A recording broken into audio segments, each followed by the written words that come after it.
Hello aspirants. Interview experience की अगली कड़ी में हम आज बात करेंगे मेरे मित्र और मेरे कॉलेजमेट भरत जय प्रकाश की, जिनका इंटरव्यू 17 फरवरी 2023 को था। आपकी जानकारी के लिए बता दूं, इनका सिविल सर्विस एग्जामिनेशन 2021 में 624 रैंक था और वर्तमान में ये IRS सेवा पर कार्यरत है। तो अब भरत जी अपने इंटरव्यू का एक्सपीरियंस आपसे शेयर करेंगे और यह भी बताएंगे कि यह इंटरव्यू पिछले इंटरव्यू से कैसे डिफरेंट था, किस किस टाइप से क्वेश्चन पूछे गए थे, मॉक्स इंटरव्यू की क्या क्या यूटिलिटी होती है और आपको कैसे इंटरव्यू देते समय क्या क्या बातों का ध्यान रखना चाहिए। इन सब चीज़ों के बारे में भरत जी आपसे डिस्कस करेंगे। तो अब भरत जी आप डिस्कस करिए। हेलो फ्रेंड्स, नमस्कार। तो मैं आपके साथ अब मेरा जो इंटरव्यू का एक्सपीरियंस था वो शेयर करूँगा।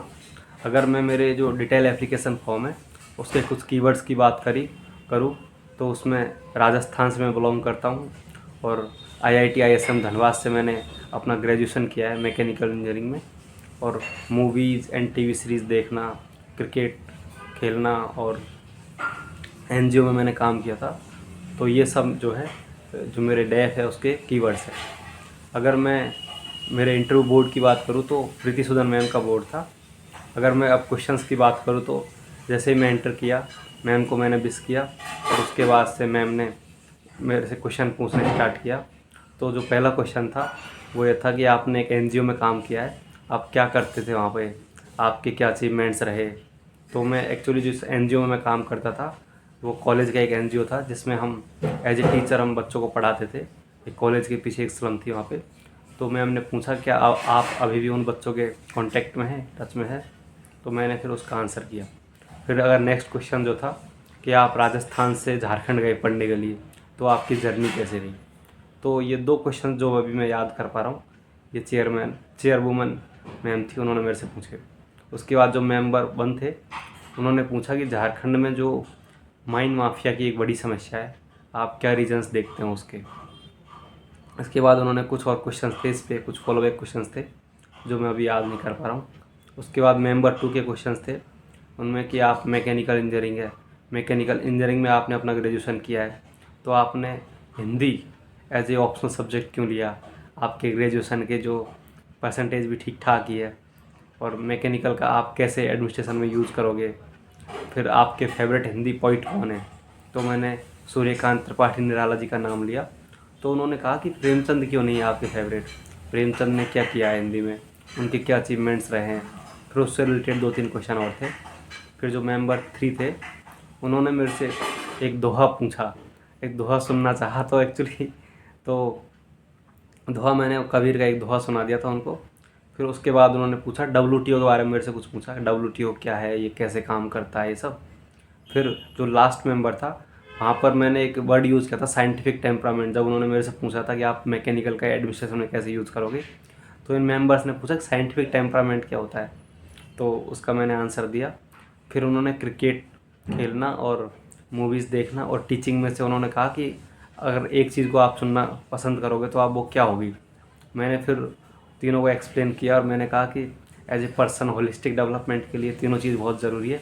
बट उन्होंने फिर भी अगर मेरे से फिर कहा कि नहीं आपको एक सेलेक्ट करना ही है, तो मैंने फिर टीचिंग को चूज़ किया। अगर लास्ट मेंबर की बात करूँ, मेंबर 4, तो उन्होंने मेरे से एक गवर्नमेंट की स्कीम है मैन्युफैक्चरिंग सेक्टर में एक्सपोर्ट के लिए, PLI scheme, production linked incentive, उसके बारे में मेरे से पूछा। तो मुझे पता थी, मैंने अच्छे से बताया। फिर उसके बाद उन्होंने WTO के बारे में और पूछना चाहा मेरे से, ग्रीन बॉक्स सब्सिडी वगैरह जो हम बेसिकली पढ़ते हैं, तो उनके बारे में उन्होंने पूछा। फिर मूवीज़ से रिलेटेड एक क्वेश्चन था जो उन्होंने पूछा कि आप आजकल हम देखते हैं कि मूवीज़ में जो है बहुत ज़्यादा वायलेंस और सेक्सुअल कंटेंट बहुत दिखाया जा रहा है, तो आपको क्या लगता है इससे अब क्या इम्पेक्ट पड़ रहा है सोसाइटी पे इसका, और क्या सॉल्यूशंस होने चाहिए। तो ये उन्होंने एक बेसिक था। फिर एक चीज़ उन्होंने ये भी पूछी कि आपको क्या लगता है कि फिल्में समाज को दिखाती है, समाज फिल्मों को दिखाता है। तो ये भी एक अच्छा क्वेश्चन था। और फिर इसके बाद ये लास्ट क्वेश्चन था। फिर मैम ने कहा कि योर इंटरव्यू इज़ ओवर, आप जा सकते हैं। तो अगर मैं लास्ट ईयर के इंटरव्यू और इस बार के इंटरव्यू को कंपेयर करूँ, तो लास्ट ईयर मेरा इंटरव्यू जो था बहुत ज़्यादा फैक्चुअल चला था, जबकि इस बार ओपिनियन बेस्ड क्वेश्चन बहुत ज़्यादा थे और 80 to 90% जो है डेफ बेस्ड था। और अगर मैं मॉक्स की बात करूँ, मॉक्स की यूटिलिटी की, तो मॉक बहुत ही इम्पोर्टेंट है, स्पेशली इंटरव्यू की तैयारी के लिए, कि आपको 5 लोगों के सामने बैठकर उनको कैसे फेस करना है, एक वहाँ का माहौल लेने के लिए। फिर यूपीएससी का एक तरीके से कहें कि मॉक मॉक का नाम ही मॉक इसलिए कि आप उस टाइप का एनवायरनमेंट फेस कर सके और 5 लोगों के सामने अच्छे से बोल सके, अपने आप को एक्सप्रेस कर सके, इसके लिए बहुत ही ज़रूरी है। अगर आपको कहीं कुछ अच्छे मॉक्स की अगर मैं बात करूँ, तो संकल्प में आप दे सकते हैं, विजन आईएएस, केएसजी हो गया, या फिर बाजीराव एंड रेड्डी, जहाँ मुझे लगता है कि बहुत ज़्यादा लोग इनको एक तरीके से प्रमोट करते हैं, या फिर बहुत ज़्यादा लोग सजेस्ट करते हैं, मैं तो ये कहूँगा। अगर तैयारी की बात करें इंटरव्यू के दौरान, तो आपके जो जीएस के सब्जेक्ट हैं उनको आपको रिवीजन करना चाहिए, और उनसे एक ठीक ठाक पोर्शन वहाँ से इंटरव्यू का चलता है, और मॉक इंटरव्यू डेफिनेटली आपको देने चाहिए। इसके अलावा न्यूज़पेपर्स एक बहुत ही इम्पोर्टेंट पार्ट होता है, क्योंकि करंट अफेयर्स बहुत ज़्यादा पूछे जाते हैं, तो इसके लिए आप इंडियन एक्सप्रेस हो गया या फिर द हिंदू जैसे न्यूज़पेपर्स आप फॉलो कर सकते हैं। स्पेशली इंटरव्यू की तैयारी में आपको कुछ न्यूज़पेपर डेली बेसिस पे पढ़ने चाहिए। और अगर मैं तो यही है कि आप बस कॉन्फिडेंस बनाए रखें, और thank you, best of luck.